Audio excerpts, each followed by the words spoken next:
Hello, everyone. Thank you for joining us. My name is Daryl Urbanski, your host as always. And today we are joined by Allwyn Lobo, a maritime visionary and the Director of Business Development and Vice President of Ship Management at Jebsen PTC Inc.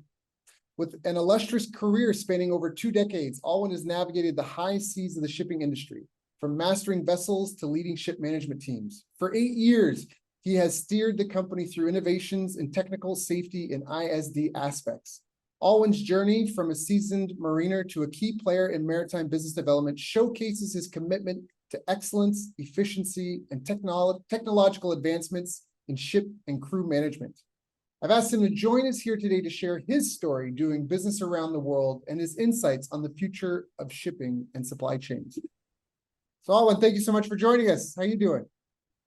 I'm doing good, Daryl. Thank you for inviting me. Yeah, it's a pleasure to have you here. And before we dive into sort of what you're doing now and your insights on the future, how did you even get into sort of business development? And were those two related from a young age? Or were you in shipping first and then got into business, or was it business first and then shipping?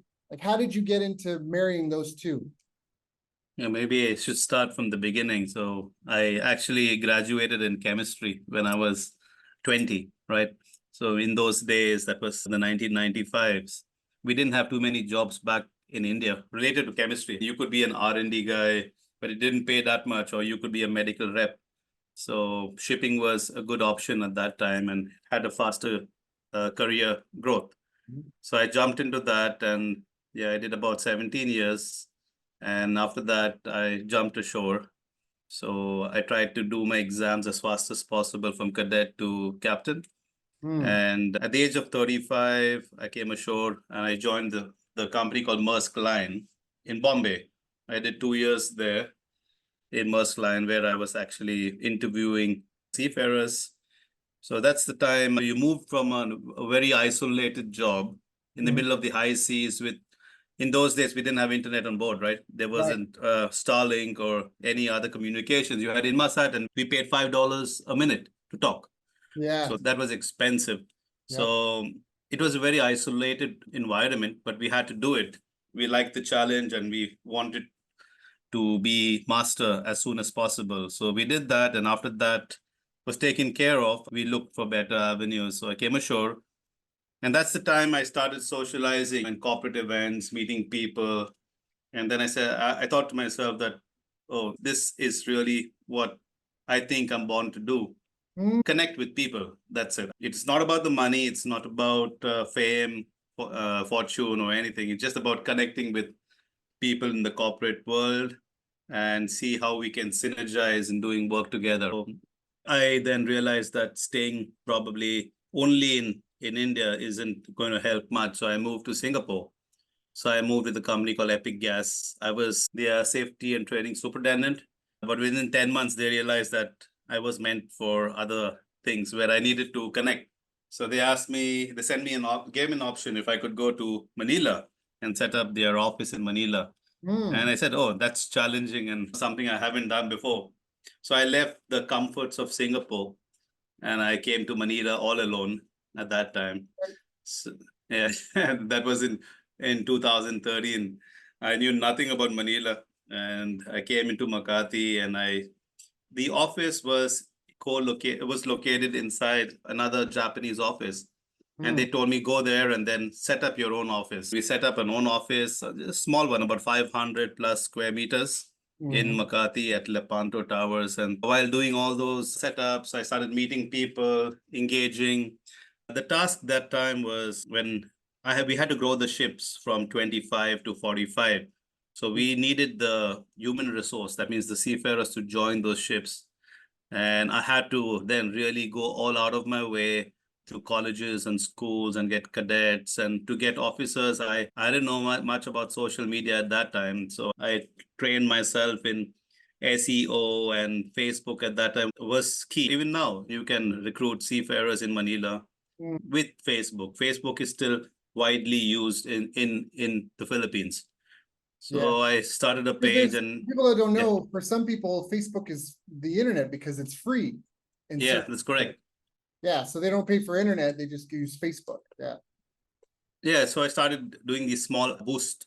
I started boosting my post, and you're paying like 500 pesos or 400 pesos. And all of a sudden, the page went to 15,000 views, 15,000 followers. And then I started hiring, and they were all seafarers, so I could easily hire from there. Then I started joining all these maritime conferences. So I'm part of most of the maritime groups now in the Philippines. And after 3 years, I moved to this company. The Jepson is a Norwegian company, but they have their manning office in the Philippines for a long time. They asked me to help them in ship management, the whole technical ship management. So I said, why not? I took up the challenge, and I'm here for the last 8 years. The company has moved from hand to hand and joint venture to joint ventures. The shareholders have moved in and moved out, but we stuck on with the company for the last 8 years. And it's a good working place. And I love moving, like moving places like Singapore, Japan for maritime events, Europe, London. And I joined as a VP for ship management, but the company said, okay, you also, since you have so many contacts, we make you the director for business development. And I bring in more business, whether it is crewing or shipping or even land-based manpower or training of seafarers, whatever business. They also have an aviation school in Subic. So I also get in students for them. I've been flying for the last 7 years. Besides sailing, I also fly. So I fly in Pampanga and in Subic.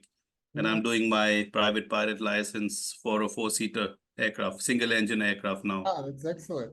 Yeah, He just yeah. got his license for that. I think it was a four-seater in Vegas. He works between Tijuana, Mexico, and Vegas. He actually runs the most advanced stem cell clinic in North America, possibly the world. They have more patents than any other company on stem cell technology. Oh, okay. Shout out to Chipsa Hospital, and CPI, Cellular Performance Institute. Those guys are great. But yeah, so I digress. Okay. Do you have any tips for people that might be listening that are struggling, going, wow, how do you turn contacts into contracts? Talking about how you're able to, through your contacts, you're able to get more business, all different types of business. What would you give someone who's maybe starting out and struggling in their career? The first thing I would say is you can't sit in an office and try to get business. Although you have the phone and WhatsApp and whatever, but the personal touch, right? Especially when it comes to Japanese clients, they will never give you business on the phone. You have to go out with them. You have to eat with them. You have to drink with them. You build like a relationship, a trust relationship. And then after that, you pitch business. You just can't. So you have to engage yourself in. So flying has been one thing where I take all my prospects there to Pampanga. If we fly a two-seater ultralight, at the end of it, they're so thrilled. Then they open up to business ideas because they trust you, man. You're flying them on two seats, which is which run on a lawnmower engine, right? So that trust is already built. And or you can do golf. It depends on you, right? A lot of contracts are signed in the golf courses of Manila. So it depends what suits your needs. And so try to engage yourself in various events related to your job field, I would say. And as far as possible, try to go for the event. Webinars and all are good, but you really can't network with people. Yeah. That's my honest suggestion. And keep some hours in a week to socialize with the right people, not with people who are going to get high and just fall off the street. But you have to choose your circle, right? And spend those few hours either socializing over dinner or a few drinks or golf or something like maybe squash or tennis or something like that. And keep building your network, and use social media. Social media is something that supports you. It can't get you business through social media only. Yeah. So how would you recommend someone use social media to get business? It depends on your target customer, right? So I told you, like in the past, my target were Filipino seafarers. So Facebook is used much more widely than LinkedIn in the Philippines. You have to understand that. Right. So I went into the Facebook, but now I'm looking for ship owners. So ship owners are not on Facebook, right?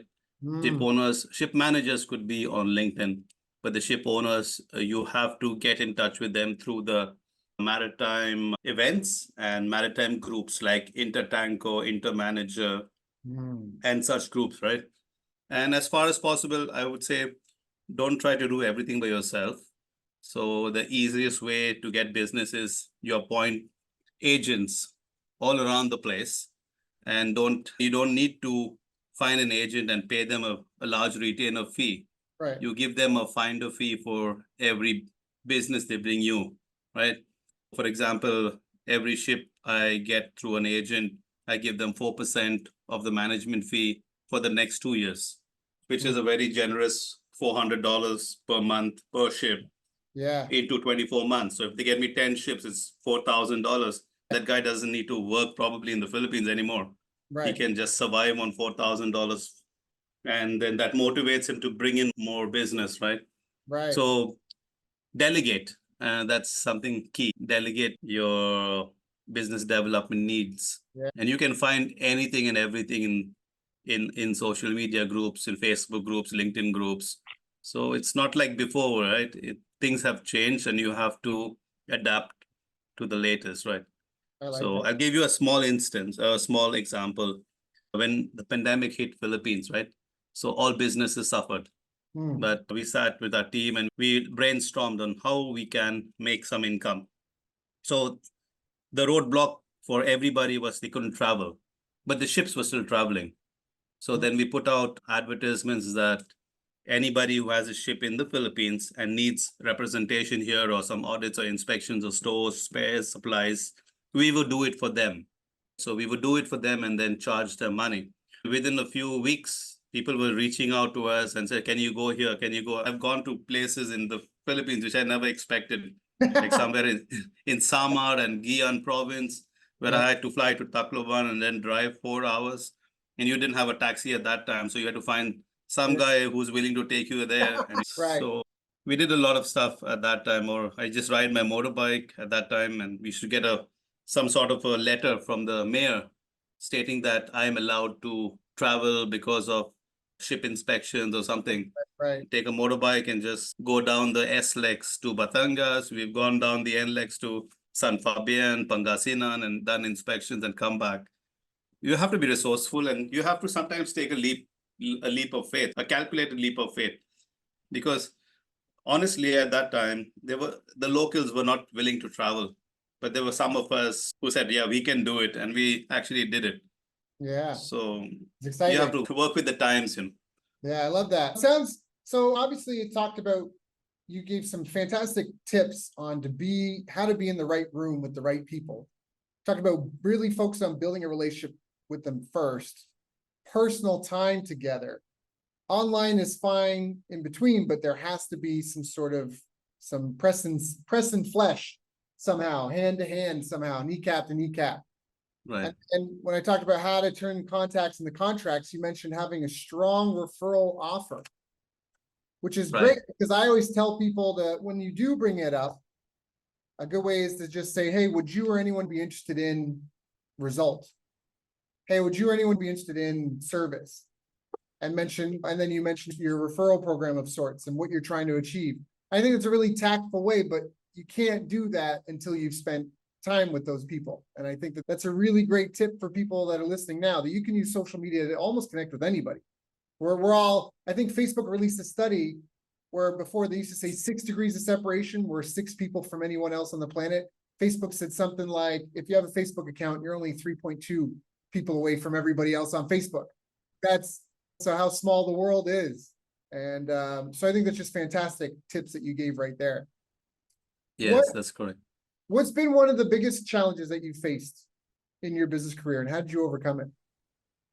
I would say the biggest challenge is complacency within your organization, right? Especially after I moved to the Philippines. The Philippines is a very happy lot of people, very happy. They're so resilient with all the hurricanes and the typhoons. Nothing seems to bog them down, right? So when things are really going smooth, they're still the same happy people. So they don't try to take that step towards jumping to the next rank. I have to literally push my guys. Oh, please take from. I don't want to get somebody from out. I want you to go up and then push them up. It takes a longer time But then if you make them realize that that will help them in their career, financially, and we need them to grow because they know the core values of the company and they know the job inside out. Taking somebody from out it can go both ways, but the guy who you know who's within your company, his attitude.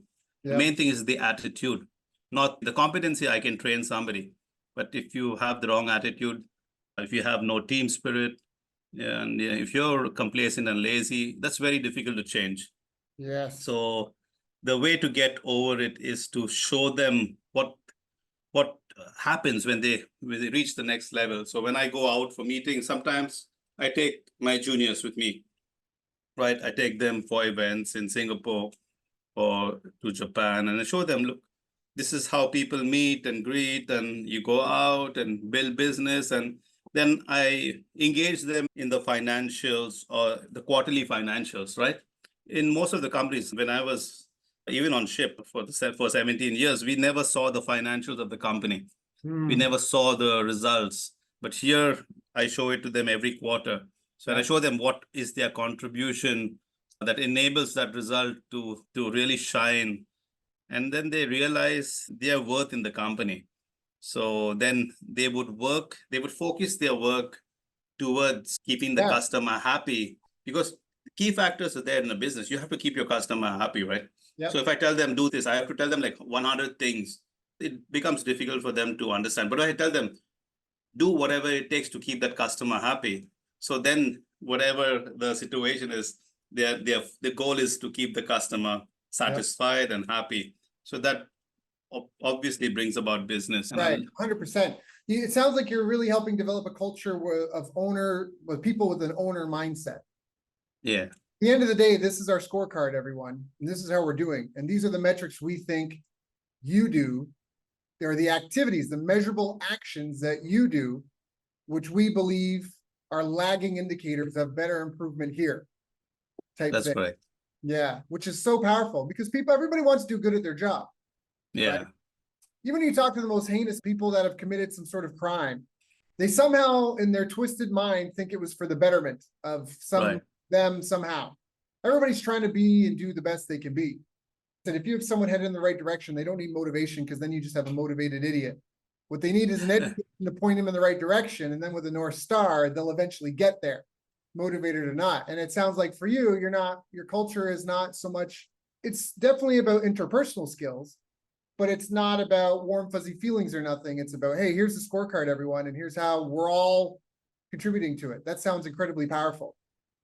Yes. If you actually go back into school education, they don't teach you all these things, right? They teach you history and geography and maths and science, and they basically just making you slaves of some corporate in the future. So they don't teach you anything related to business. What are the financial numbers in business? What's NIBT? What's an EBITDA? What's your gross revenue? And all these things. So if they would do that right from the time, maybe even in high school, rather than teaching you logs of raised to the power of whatever, they should teach you business right from the school days. And then you understand your reason to be in a company, even though however small. If you're a sales guy, you should not just focus on what you get out of the commissions. Basically, you should focus on what's your contribution in sales that will lead to the sustainability of the company. And that's what will motivate you to climb up that corporate ladder and make a difference in the organization. Yeah, you have to be aware of everything that's going on, and as much as we think of ourselves as individuals, we are collective. And typically what's best for the individual as a whole, the decentralization is really important, because a master planner often has gaps in their planning. So you need everyone to be thinking for themselves as best as they can. And that's why it's really important that people not show up and monkey button push. Because if all you are is a monkey button pusher, then I can find another monkey to button push versus you. And we're here at the end of the day to solve a problem. All a company is a group of people that help another group of people via a product or service. And so how are we helping these people? We measure it in dollars and cents. And if we're not helping them, they're going to stop paying us money.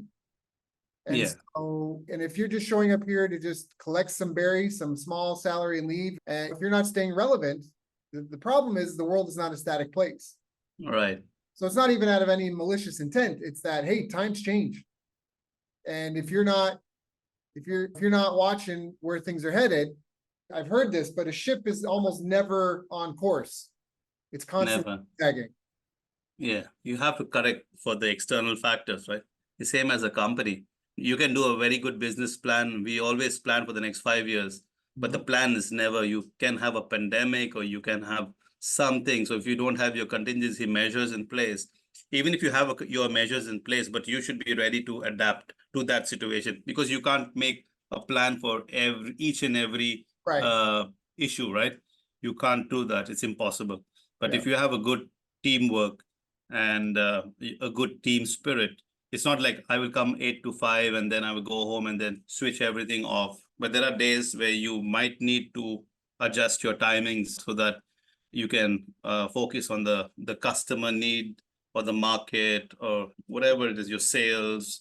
Yeah. You have to be adaptable, right? And that's a challenge. At the same time, you don't want to micromanage the whole process, right? You want to delegate it to your staff. So it's a fine line. You have to delegate at the same time. You have to get those results from the same group of people who you delegated it to. So that's our job as managers, actually. Yes. I'm trying to remember, the Boy Scouts have a acronym. It's what is it? I feel like it's guide, but it's not it. But it's demonstrate, explain, guide, and power. I forget what it is. I got this in the wrong order, but it's show them by doing it, explain, or maybe it's explain, edge, EDGE, explain, demonstrate, guide them in doing it themselves, and then empower them to do it without supervision. Yeah, so that's it. Edge, explain, demonstrate, Guide, them to do it under your supervision, and then empower. they do it themselves. Yeah, that's a really powerful thing, because there's only so many hours in a day. So what you're talking about is leverage. This is a really Right. There's a guy, Naval, has a great talk. He talks about how leverage in the olden day used to come from people and capital. If you want to get something done, and the people either have to volunteer to do what you want them to do, or you have to, at some point, it's got to be voluntary. Because at some point, even if they're slave labor, you need enforcers to enforce the slaves to do what you want. You've got people power and then capital power, but capital, it's all permission based. Both of those require permission. The people have to give you permission, whether the workers are giving you permission or the enforcers are giving you permission. It's permission based. And with capital, we typically don't have enough capital on our own. Yeah. Get permission from others to use their capital. But now in today's day and age, you talk about technology, those are permissionless. Yeah. Can stop me from recording this and putting it up on the internet for anyone to see and hear. There might be censorship, there might be all sorts of things, but at the end of the day, it's permissionless. So code and media are almost infinitely scalable, and they're permissionless. Flappy Bird, the kid in Malaysia that built an app, a one-touch game that became like the most downloaded game on the planet. And he just was living in his parents' basement, this kid that just put this thing together and put it out there, and his friends really liked it. He kept making it better. So it's an amazing time of opportunity right now. And I think that what you're talking about is incredibly powerful, because everything somebody wants is going to come from another person. So whether it's help with something or someone to buy their thing or something else like that, it's all going to come from other people out in the world. And by combining media and code and build, that's correct. You can find them, meet them, build those relationships with them. It's powerful. Yeah. I think what's important to note is not only in your organization, but at home, once you have kids or nieces, nephews, when they're young. So we casually need to tell them that during our time, we had these encyclopedia books, which were huge, thick books. You had to go A to Z and then open up a page to get something. And now everything's at the click of a button, and you have AI tools and everything. And if you have the same kids wasting time on just playing games or whatever on social media, TikTok, doing whatever they think is best, they're actually wasting a lot of the resources which they have at their disposal. So I get this always during interviews of cadets stating that, oh, we weren't taught this in school. And I'm asking them something like basic, how many nautical miles are equivalent to a kilometer? And they're like lost. So and I asked them, why don't you know? You're in the third grade. And he's, no, we were taught 2 years back. I said, so what if you were taught 2 years back? You were taught alphabets like 20 years back. You still remember that? And even if you forget, you can always revise and you can recheck. Everything's on YouTube or Udemy or Khan Academy and Yep. all these amazing tools and tips, and a lot of them are free. And there are a lot, I would say, there are a lot of good souls. They're putting up stuff on YouTube, although they want likes and all these things. But they have taken that effort to make the video and put it up. They get paid probably when it's like 1 million views plus, right? But in that intermediate period, so many people can benefit from these things. So people, the youngsters don't have an excuse, basically. They can't say, I weren't taught, I don't have the resources to learn this. Yeah. That's total, I don't take that. Libraries were once the keepers of all the knowledge of our species, and you had to go there physically. And the library in your city or town may not even be that good, depending on Right. how you might have to travel to another town to get to the library that's got the collection of knowledge that you want to access. And then you have to go into that library. You have to find which floor and which area of the building that section is on. And then you have to go there and you have to look through all Right. the books and just judge by this 1-inch thick spine if that's the book that'll be helpful or not. You grab it, you flip it, and you end up with a big collection of books that may or may not be what you're looking for. And you have to go to a table and then you have to flip through them all and take down notes and figure out which one's which and spend the time to read it. Now I can sit on my toilet, Yeah. my thumbs. I can access the collective knowledge of our species of humanity, as far as we know and as far as we've been told, right? Not all the winners write the history books type thing. And we just went through the pandemic and not all information was freely spread around, but the power is there. Yeah. And that makes me excited. What do you think are some of the most important skills and behaviors for people to improve or develop right now? Okay, that would actually depend on the job they're doing. But let's start from from back home, right? So probably it depends on the size of your home or where you are. The basic stuff, for example, cleaning, preparing some healthy food, not the McDonald's or whatever, Burger King's, healthy food, your basic electric system in your house, your computer networking, your Wi-Fi, how to secure your home network, gardening, doing something like hydroponics, aeroponics. You can start with that, right? Automatically, once you start with that, when you go into the off, depending on the job. For me, I do maritime work, but every job in the world is digitized now, right? So you have tons of data. It can be on Excel sheets or papers or whatever. You can use ICR, OCR to get that into a digital database and then analyze that data, because we have years of data in different forms. You just need to now digitize that data and then analyze that data to know how to streamline your future, your plans, your business plans, to see which is the best way I should move forward based on the years of experience which were in those paper files or which were on those Excel sheets. In fact, it's very easy with Excel. Now you have so many tips and tools. You can, from Excel, you can go to a data model, put it in an SQL server, and then run Power BI on it, right? And then you can analyze it already. So every business, I would say, needs somebody with the good number skills, analysis skills, right? Who can analyze and then tell you what to do, or you can tell yourself what to do as a business unit owner. You don't need to reinvent the wheel again and again, right? You have data of the past. And if you're not using that, that's a waste of precious information in your organization.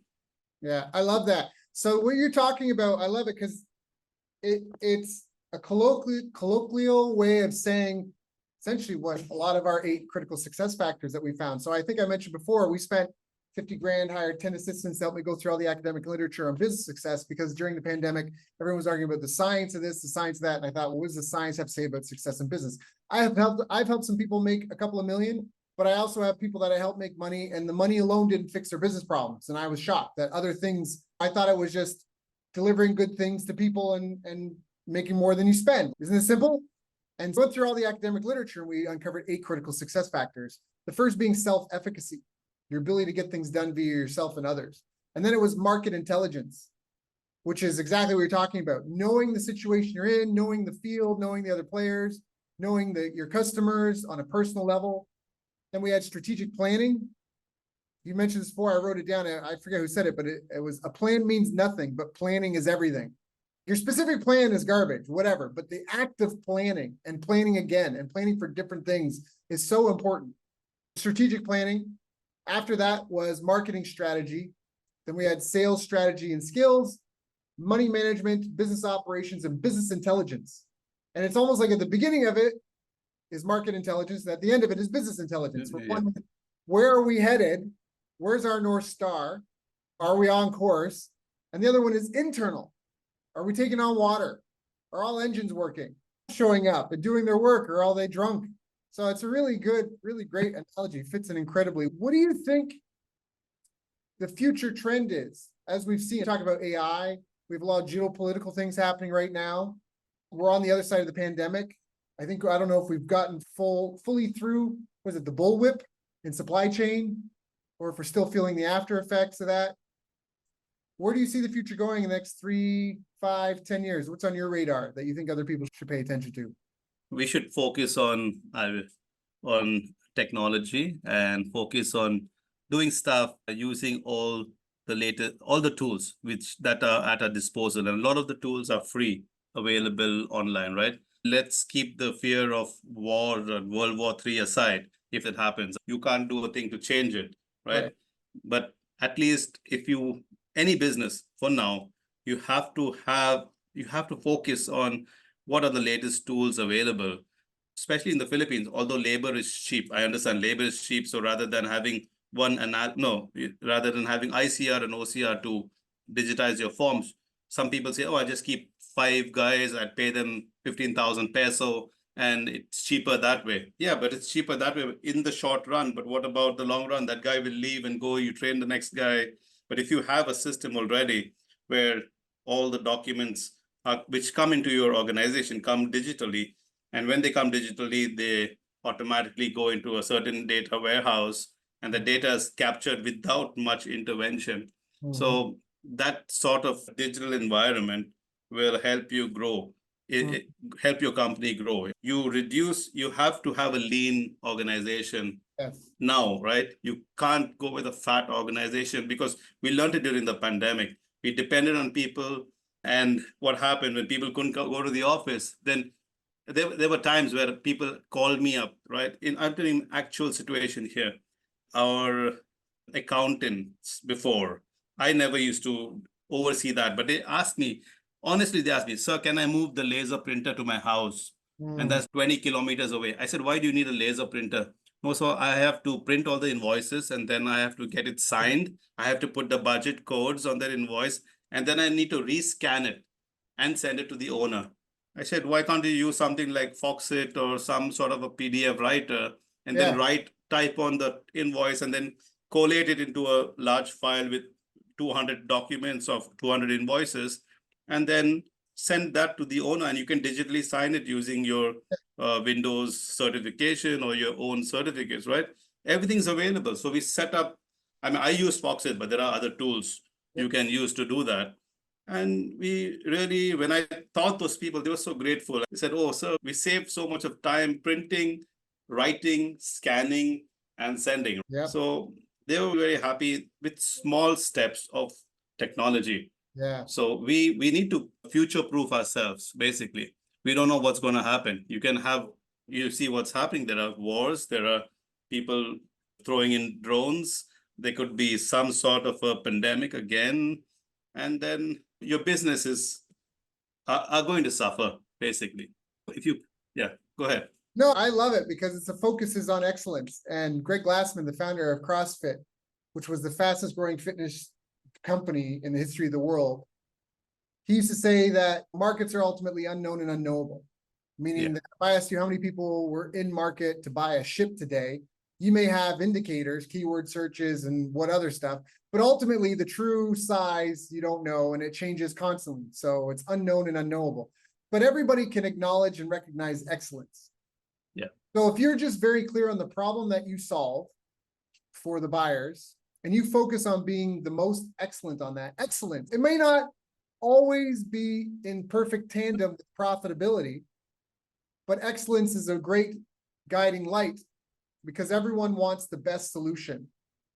And so focusing on excellence. And that's what we talked about. They had this really clunky and they were just doing it to do it. They were showing up and doing what they were told, but they weren't focused on solving the biggest problem. And this is, I think, part of why master planners can be dangerous. You talk about having to have a lean organization, right? That's really critically important because you need everyone to be involved in the decisions because they have to have impact. Otherwise, it's a giant ship that takes so long to turn around because there's so many different opinions and not everyone's focused on the same goal. And it can become a huge, the politics alone can kill a company. Look at Blockbuster. Yes.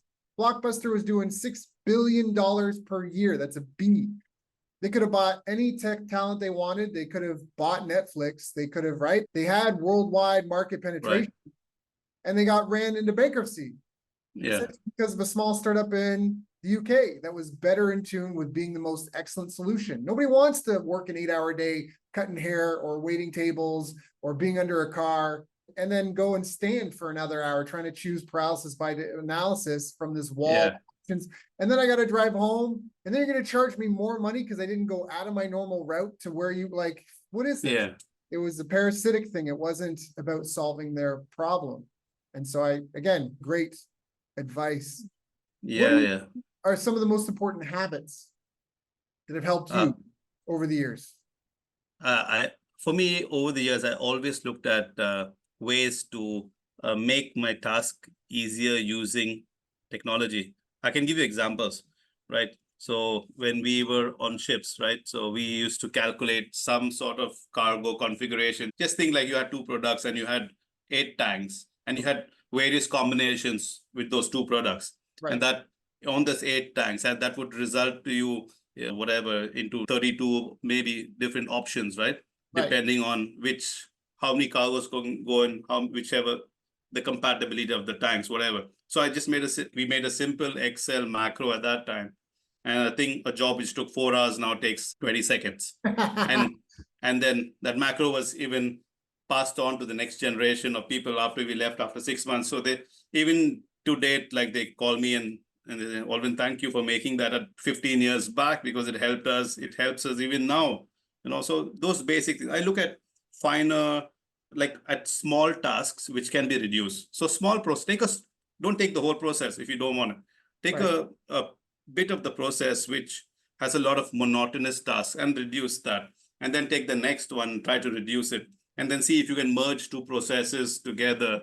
The outcome should be the same. Yeah. And then you'll reduce the length of the whole chain to the start and the finish. It won't be like your gut going round and like going in circles, right? You like have it streamlined and straight. So from point A to point B, there are no curves. It's like pretty straight, right? So try to use technology to do it. It's available everywhere.